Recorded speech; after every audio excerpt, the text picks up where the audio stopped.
다니엘 3장에 보면 느부갓네살 왕이 등장하는데 하나님의 능력을 경험하기 전과 후에 그의 고백이 달라지는 것을 볼 수 있습니다. 하나님의 능력을 경험하기 전에는 금신상을 만들어 놓고 이제 악기가 연주될 때의 낙성식 때 모든 백성들은 엎드려 경배하라고 말합니다. 만약에 엎드려 절하지 아니하면 풀무불에다 넣겠다, 이렇게 명령을 내렸는데, 유대에서 포로로 끌려와서 하나님 그 나라의 인재로 등용이 된 사드락, 메삭, 아벳느고가 왕이 세운 금신상 앞에 왕명을 거절하고 절을 하지 않았습니다. 그들은 하나님을 경외하는 자요 우상 숭배이기 때문에 절하지 않았고, 자기 나라가 우상 숭배로 인해서 이렇게 이방 나라의 지배를 당하는, 하나님의 도움을 받지 못하는 이런 상황이 되어졌음을 알기 때문에 비록 이방 나라에서 녹을 먹고 살고 있다 할지라도 그곳에서 신실하게 하나님을 섬기기로 작정하였고, 그래서 우상에게 절하라고 했을 때에 왕명인데도 불구하고 절하지 아니했고, 그것을 본 자들이 참소를 해서 왕 앞에 끌려오게 되어졌습니다. 왕은 다시 한번 기회를 주어서 왕의 너그러움을 보여주려고 했는데, 이제 그래도 만약에 절을 하지 않는다면 풀무불에 던져 넣을 것이라고 하면서 너희를 능히 내 손에서 건져낼 신이 누구이겠느냐, 너희가 섬기는 하나님도 내가 너희 나라 공격할 때 너희 나라를 보호하지 못했다, 그러니 우리와 내가 우리 신이 이겼다, 이렇게 생각해서 장담을 하면서 이제 내 손에서 건져낼 신이 어디 있겠느냐고 말합니다. 그랬을 때 이 세 친구들은 하나님은 풀무불에서도 능히 건져내시는 분이시기 때문에 왕에게 대답할 필요가 없다고 말합니다. 성경이 분명하고 우상 숭배가 분명한데 생각 한번 해보고요, 기도 한번 해보고요, 이것은 불순종하겠다는 말이지 믿음의 말이 아닙니다. 그러므로 성경에 명확하게 나와 있는 것은 기도해보거나 생각해볼 필요 있는 것이 아닙니다. 이 길을 갈까 저 길을 갈까 이럴 때에 이제 기도해보고 하나님께서 주신 길로 가는 것이지, 명확하게 우상숭배가 나와 있고 생각해봐도 기도해봐도 우상숭배인 것은 대답할 필요가 없다고, 이것은 내 행동은 바뀌어지지 않습니다 하고 단호한 대답을 할 수 있어야 믿음이라고 할 수 있습니다. 그래서 그들은 자기를 혹시 하나님께서 구해주지 않는다 할지라도 절하지 않겠다, 이렇게 왕의 섬기는 신들에게 절하지 않겠다고 말합니다. 이 왕을 더 진노하게 만드는 이런 대답을 했을 때에 이 왕은 더 분노해서 이제 7배로 풀무불을 뜨겁게 해가지고 던져 넣게 했는데, 하나님은 생명 걸고 하나님을 신뢰하고 믿음을 지킨, 이방 땅에서도 흔들림 없이 믿음을 지킨 그들을 풀무불에서 보호해 주셔서 머리털도 그을르지 않았다, 옷도 탄 흔적도 없고 불탄 냄새도 나지 않을 만큼 완벽하게 보호해 주셨습니다. 어떻게 그럴 수가 있어? 하나님은 그럴 수 있습니다. 이것이 성경에 나타난 증거들이고 우리들도 하나님 살아계심을 수시로 경험하는 것, 이것이 바로 믿음입니다.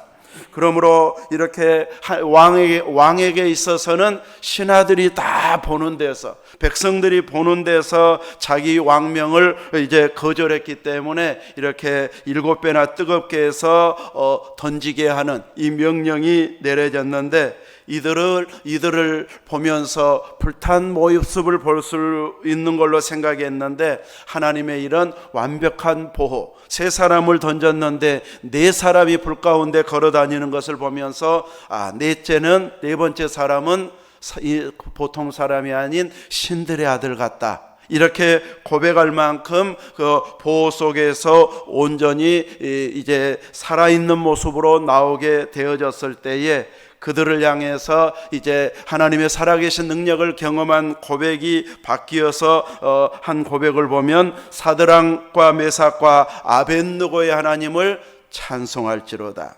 하나님을 찬송하라고 또 찬송해야 한다고 고백하는 하나님의 옹호자로 찬송자로 바뀌어지고 있습니다. 만약에 하나님을 향해서 경솔히 말한다면 몸을 쪼개겠고 그 집을 걸음토로 삼겠다고 할 정도로 하나님을 인정하고 자랑하는 자로 바뀌었습니다. 이렇게 하나님의 능력을 경험했음에도 불구하고 간증까지 하는 사람들 중에 가끔은 믿음을 끝까지 지키지 못하는 자들이 생겨나기도 합니다.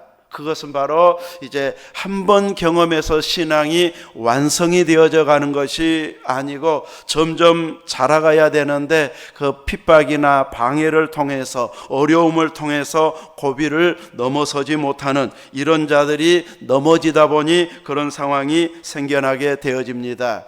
그래서 우리들은 우리에게 주신 이 구원의 믿음을 철저히 유지하기 위해서는 온전한 예배자가 되어져야 되고 늘 말씀과 가까이 하고 듣고 읽는 자가 되어야 되고 그리고 끊임없이 주님의 이름을 부르며 하나님을 찬송하고 높이는 이런 찬송자요 기도자가 되어질 때에 우리의 믿음은 신실하게 서서 이제 사드락 메삭 아벳느고와 같은 신앙 혹은 때로는 능가하는 신앙 또 각 시대에 맞는 필요한 신앙인으로 든든히 서서 많은 영혼들에게 감동을 주게 될 것입니다. 우리 한 사람 한 사람이 살아계신 하나님을 순간순간 경험하면서 감사의 고백이 더 풍성해지시기를 주님의 이름으로 축원합니다.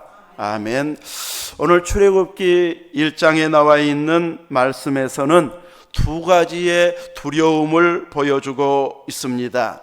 첫 번째 두려움은 요셉을 알지 못하는 곧 그동안 이 옛날에 요셉의 공로가 얼마나 컸는지 애굽에 이집트의 경제에 어려움이 생겨날 시기에 경제난을 해결해 준 어마어마한 일을 해낸 총리의 일을 해낸 그 요셉을 알지 못하는 새 왕이 애굽을 다스리게 될 때에 가만히 백성들을 돌아보니까 애굽 사람보다 이스라엘 백성들이 많고 강한 것에 대한 두려움을 말하고 있습니다.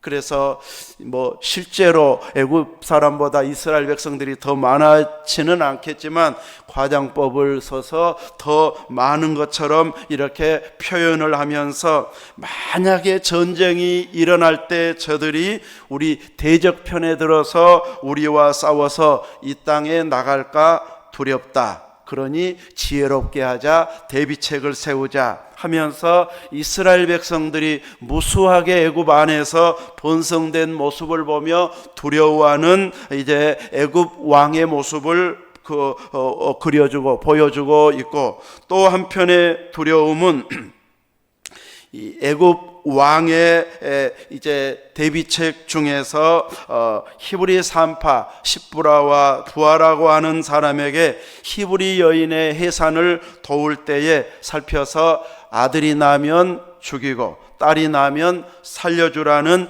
은밀한 명령을 왕이 산파들에게 내렸는데 이들은 누구를 두려워했습니까?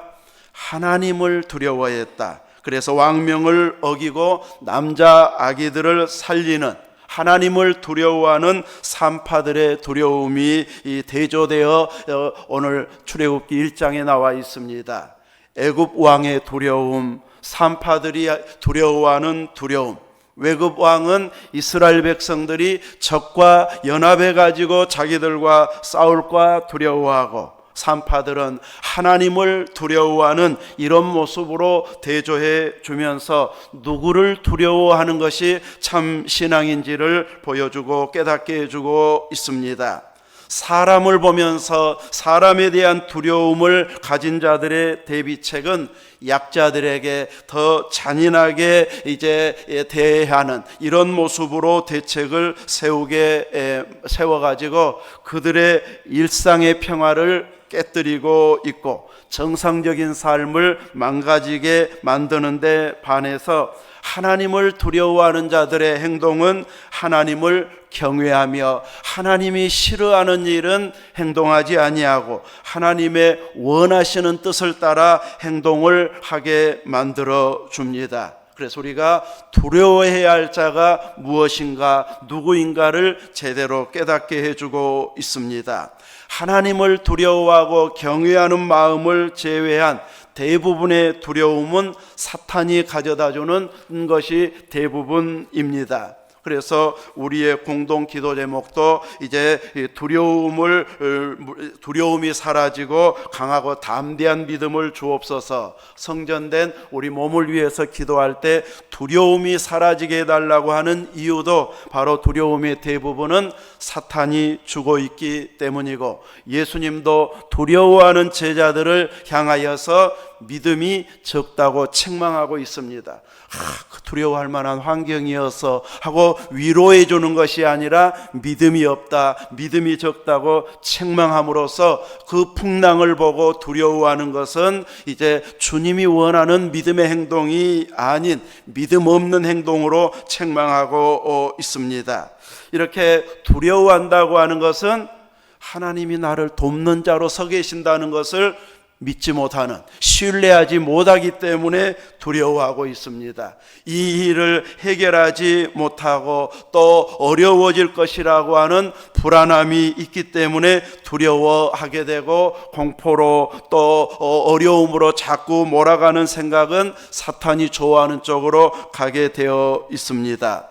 요셉을 알지 못하는 세왕이 일어났다고 했는데, 요셉은 바로의 꿈을 해석해 주는 자였습니다.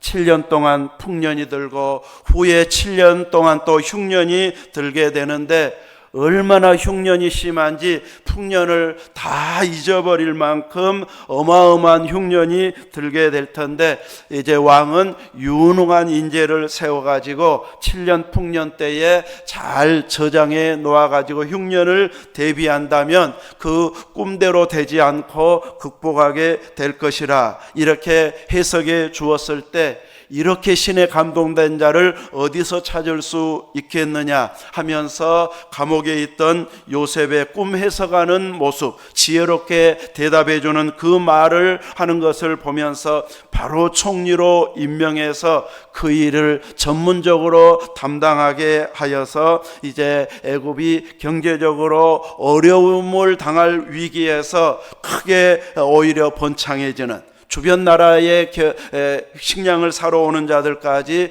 다 이제 공급해 줄 만큼 이제 요셉은 엄청난 일을 해내게 되어졌고, 그 공로로 인해서 요셉의 가족 70명이 애굽의 고센 땅에 와서 목축업을 하면서 이제 세계 초강대국 안에서 나중에는 종살이는 하지만 아브라함과의 언약은 지켜내는, 곧 생육하고 번성하는 것은 누구의 방해도 받지 않고 번성할 수 있는 최적의 환경으로 하나님이 인도해 주셨습니다. 마치 세겜 땅에서 그런 일들이 또 벌어지고 하다가 보면 다른 부족들의 공격을 받아가지고 온전히 이제 아브라함의 후손들이 생명이 유지되기가 어려울 상황이 올 수 있습니다. 그런데 애굽 안에 있으면 이스라엘만 딱 골라가지고 치려면 애굽을 공격해가지고 물리치고 이스라엘을 공격해야 되기 때문에 이제 그 당시 강대국인 애굽을 대적해서 싸울 이런 나라들이 많지 않았기 때문에 아브라함의 후손들, 곧 야곱의 후손들이 계속 번성할 수 있는 최적의 환경으로 하나님께서 인도해 주셨습니다. 또한 이제 애굽 사람들과 섞이지 않을 수 있었던 것도 애굽 사람들은 목축업을 하는 사람들을 가증스럽게 여겼습니다. 가증한 직업으로 여겼기 때문에 이제 그들과 가까이 하지 않음으로 인해서 아브라함의 후손이 순수혈통으로 이렇게 보존될 수 있는 기회가 되어졌습니다.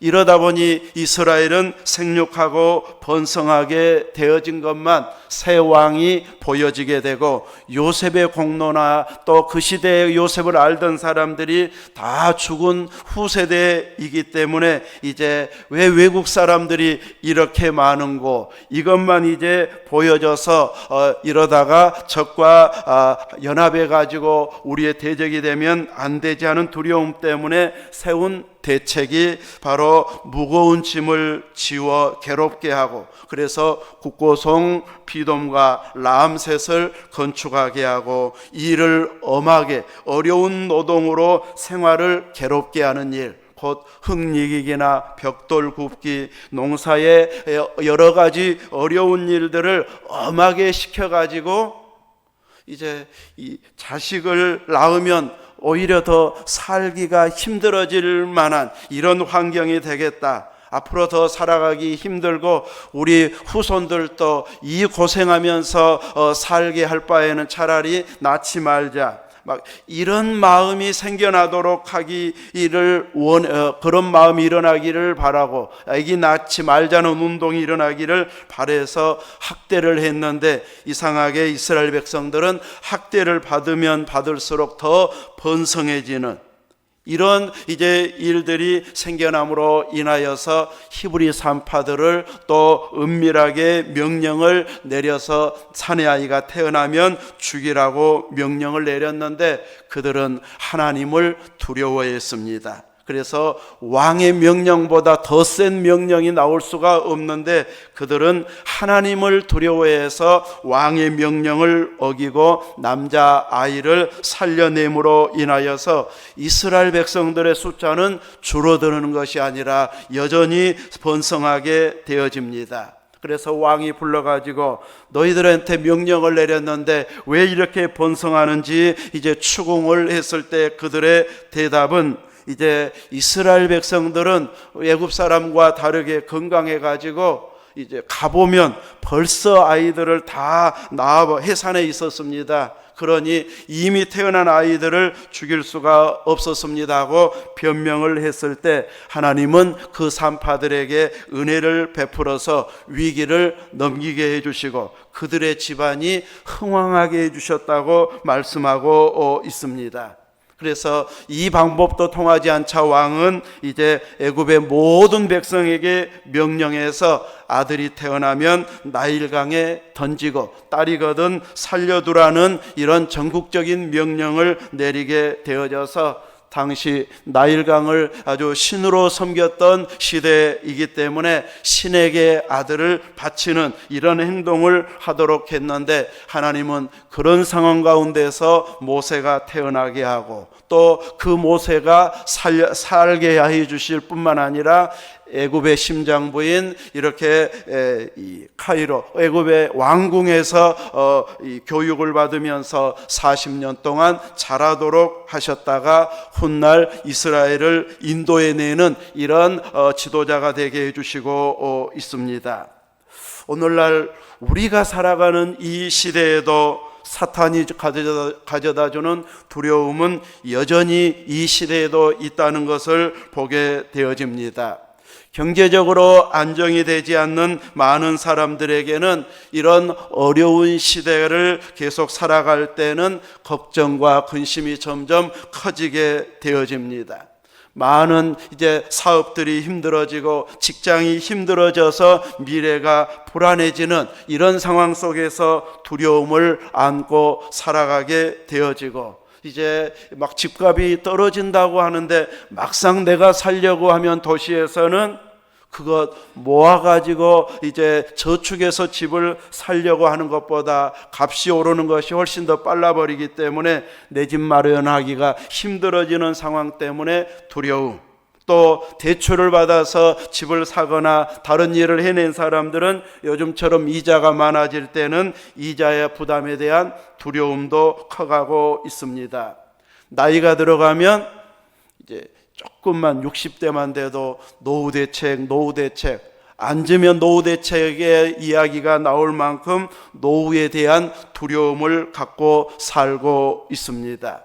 또 이제 나이 조금 더 드신 분들은 자녀들이 요양원 보낼까 두려워하고 있습니다.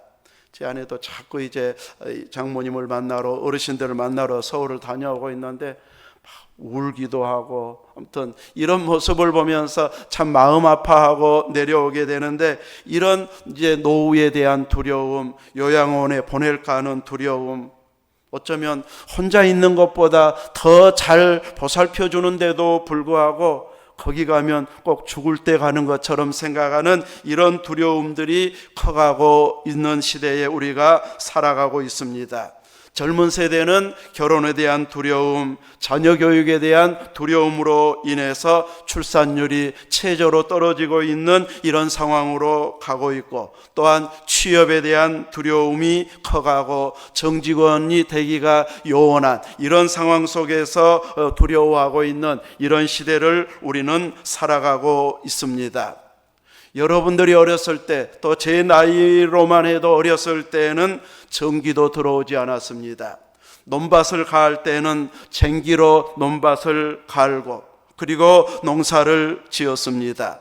도시로 올라간 젊은이들은 밤을 새워가면서 일을 하면서 야근을 해가면서 이제 돈을 벌었고, 옛날 우리 윗대 선조 목사님들은 이 책을 쓰신 분들, 설교집을 내신 분들을 보면 성지순례 갔다 온 것도 이력서에 나옵니다. 그 당시에 이렇게 해외 가는 것도 힘들어가지고 저분은 성지순례까지 다녀왔네, 이럴 정도로 어려운 시절을 살았던 우리나라였습니다. 그러나 지금은 이제 세계적으로 우리나라가 알려질 만큼 이제 잘 사는 나라로, 부강한 나라로 이렇게 알려질 만큼 되어져서 우리는 옛날 왕들이 먹는 음식보다 더 새로운 음식, 또 맛있는 음식을 먹고 우리는 살아가고 있습니다. 저희 어렸을 때 영화나 사극에 보면 이 사또가 잔치를 베풀 때 보면 꼭 통닭이 삶아져 가지고 나오고 있습니다. 지금은 그런 것 내놓으면 그렇게 에이 하는 잔치가 되어질 수 있겠지만, 아마 그때는 제일 배고픈 시절에는 풍성하게 먹는 그 표현을, 이 통닭을 그 상에다 놓아가지고 다리를 딱 찢어가지고 먹는 이런 모습을 이제 실감나게 보여줌으로써 큰 잔치인 것처럼 보여주었는데, 오늘 우리들은 세종대왕도 못 먹을 아이스크림을 여름에도 겨울에도 먹을 만큼 잘 사는 시대에 살고 있습니다. 그럼에도 불구하고 미래에 대한 두려움이 없어지는 것은 아닌, 여전히 미래에 대한 두려움을 가지고 살아가고 있는 모습이 오늘 살아가고 있는 우리의 모습입니다. 마치 애국왕의 대책처럼 여러 대비책을 세워가지고, 혹은 국가가 정책을 이제 발표하면서 이렇게 하면 뭔가 좋아질 것처럼 이야기하지만, 나중에 결과를 보면 대비책대로 되어지는 이런 일들은 그렇게 많지 않은 것을 보게 되어지고, 세운 대비책은 여전히 약자들은 또 본문에서처럼 계속 어려움을 당하고, 힘 있는 자, 가진 자들, 소수들만 이익이, 혜택이 돌아가는 이런 정책이어서 옛날이나 지금이나 애굽의 정책이나 오늘날의 정책이나 다를 바가 없는 이런 모습들이 많은 것을 발견하게 되어집니다. 어쩌면 이런 국가적인 모습은 주님 오실 때까지 계속 이어져 갈 것입니다. 방법과 하는 일들만 다르지, 이제 약자들에게 더 고통을 주고 가진 자들만 유익을 나누는 이런 모습은 앞으로도 계속될 것입니다. 그러므로 이런 때 우리가 살아가는 지혜는 어떤 지혜를 가져야 할 것인가 했을 때, 하나님을 두려워했던 산파들의 그 지혜가 우리의 삶으로 끌어오는 지혜가 되어져야 할 것입니다. 이런 시대에 우리도 하나님을 두려워하는 마음, 곧 하나님을 경외하는 마음으로 바꾸어져서 주어진 삶의 현장에서 점점 우리를 힘들게 하고 조여드는 것이 많아도 나는 어느 쪽을 선택할 것인가 했을 때 편한 쪽이 아닌 하나님을 경외할 수 있는 쪽, 하나님을 예배하고 신실한 믿음을 지켜낼 수 있는, 하나님이 좋아할 만한 쪽으로 행동을 결심하고 나아가는 이런 우리들이 되어져야 할 것입니다. 하나님을 경외하며 살면 무시당하고 더 어려워질 것 같은데 하나님은 자기를 경외하는 자들에게 은혜를 베푸시는 하나님이십니다. 마치 산파들의 집안을 흥왕케 하해 주신 것처럼 오늘날 하나님을 경외하는 자들에게도 이렇게 역사해 주시네. 막 진행되는 상황 속에서는 하나님이 나 도와주신 건 맞아? 오늘 제가 전화 받은 것처럼 믿음이 없어서 나는 안 들어준 거 없어. 그래가 오늘 저 또 차 운행을 저는 못했는데, 이런 고백처럼 끊임없이 우리의 환경은, 눈에 보이는 환경은 금방금방 좋아지는 것은 아닙니다. 막 위기감을 조성하고 또 말씀대로 순종했다가는 나만 뒤처질 것 같은 이런 걱정이 생겨날 이런 상황들이 계속 이어져 갈 만할 때에도 철저하게 산파들처럼 하나님을 두려워하며 경외하면서 믿음의 방법으로 결단하고 행동하게 되어지면 매일매일 우리의 입술에서는 감사가 풍성해지게 되어집니다. 정부와 사람들이 추구하는 정책은 그때는 그럴듯하지만 나중에는 후회하게 만듭니다. 우리 어렸을 때 국민학교 다닐 때에 포스터에 늘 등장했던 것은 둘만 나 잘 기르자. 그래가지고 오늘 이제는 인구 절벽이라는 말이 그 정책 결과를 통해서 지금은 인구 절벽이라고 하는 말이 나올 만큼, 옛날에는 학교에 운동장에서 운동회를 하면 아주 동네 사람들이 다 와가지고 운동장이 가득 찼습니다. 지금은 학교 어린이들 운동장에 운동회를 이제 가본 적이 언제일까 싶을 만큼 면면의 날 한번 가볼 정도이고, 나머지는 운동회 때 가보기도 어려운, 한 학년에 10명이 넘기 어려운 이런 시골 상황이 되어져 버린 시대가 되었습니다.